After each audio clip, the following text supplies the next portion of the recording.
if he fights me the way he fought Gaethje, I'm going to put him away. I'm not just showing up to compete. I'm showing up to plant my flag in the ground and prove that I'm better than you. Violence, fast pace, accuracy, timing, rhythm, all of that. It's war. It's war. Dustin, I was going to talk to you about fighting first, but I'm going to change and talk about hot sauce because the announcement has just been made that your hot sauce is the official hot sauce partner of the UFC. Yeah. Congratulations. Thank you so much. I appreciate it. How did that come about, and what does this mean? Hopefully it opens, up a lot of new eyes on the products we're launching, like the Creole Maple we just launched, and it's going to be great. Been a long process, negotiating, talking, with my team in the UFC to make this happen.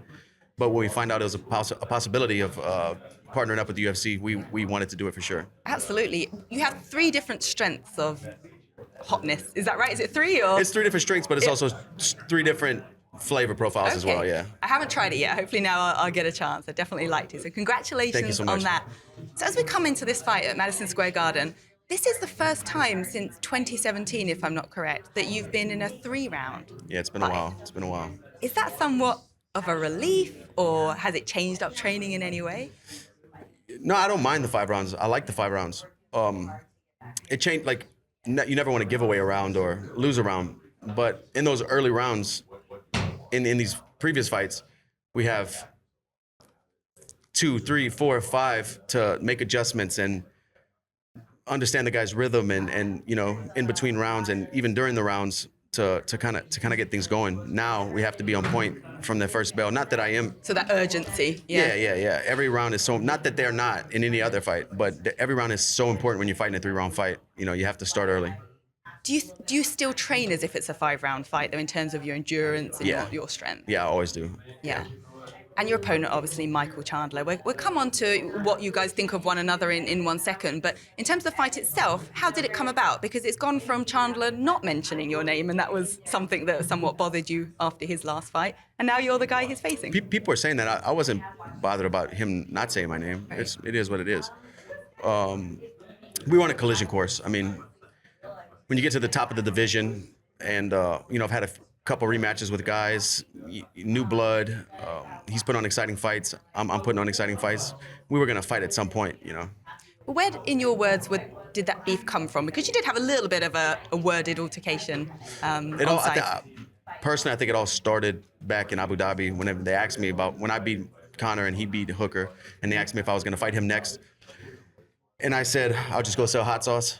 I think he took that as I brushed him off, but I've never discredited anything he's done in his career. I've been watching the guy fight, and he's a former world champion, beat some really good guys.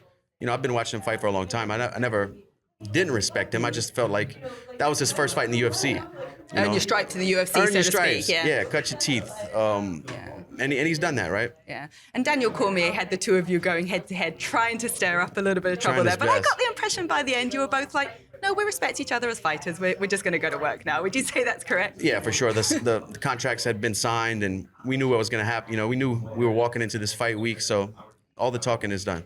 This is your first fight in 2022. So compared to fighting 3 times last year, you've had a relative break. Was that by choice, by nature of how the fights played out? Yeah, I think it was by nature of fights that made sense for the UFC. I don't know. I was pushing for a fight. So you wanted one sooner. Have you been able to use this time, getting in more training or different looks or anything like that? Has it been beneficial in any way? Yeah, I got to help out a lot of local fighters in Louisiana, get on the mats with those guys and get back to the basics, doing jiu-jitsu, having fun, And like the fight itself, on paper, we look at it and be like, okay, we got a striker and a wrestler, but we know that's not the case. We know obviously your skills on the ground, and he can pack a punch as well. How do you see this matchup?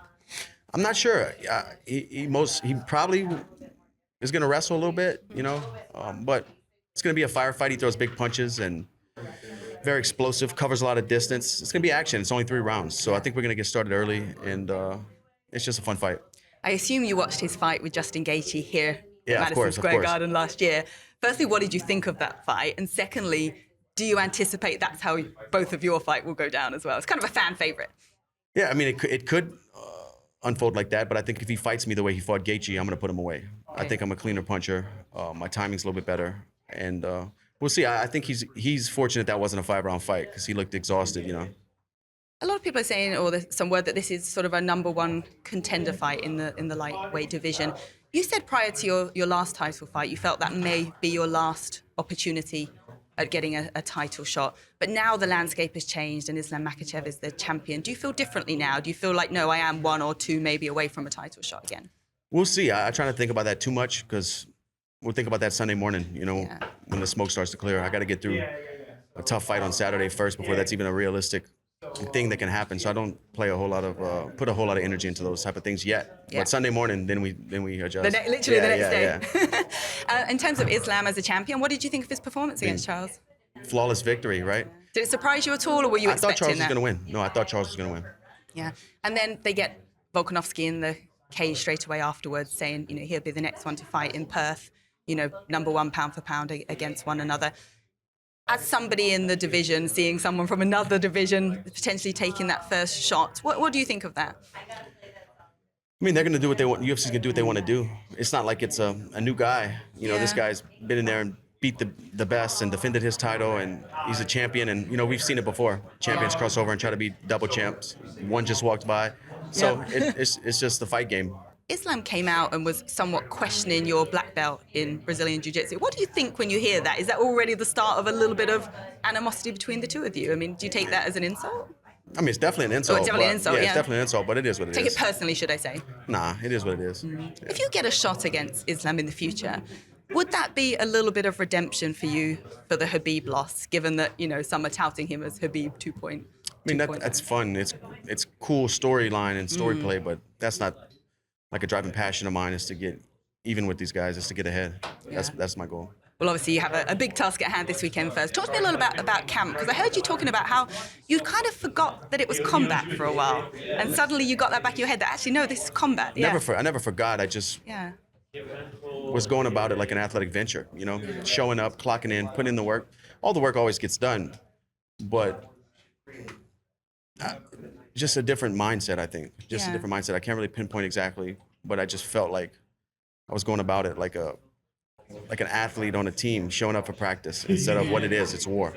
Yeah, I was going to say, how different is a fighter to an athlete? Because you see some fighters on the roster, like they're a good athlete, and others that there's that killer instinct, that's a fighter with the athletic abilities. What's the balance between the two there? I guess it's different for everyone. Yeah. It's different for everyone, but it's mindset. It's your mindset. Yeah. Well, how would you I'm not just showing up to compete. I'm showing up to plant my flag in the ground and prove that I'm better than you. I was going to say, going into this fight, how would you describe your mindset? Where are you at this point in your career with this fight coming up on Saturday? It's war.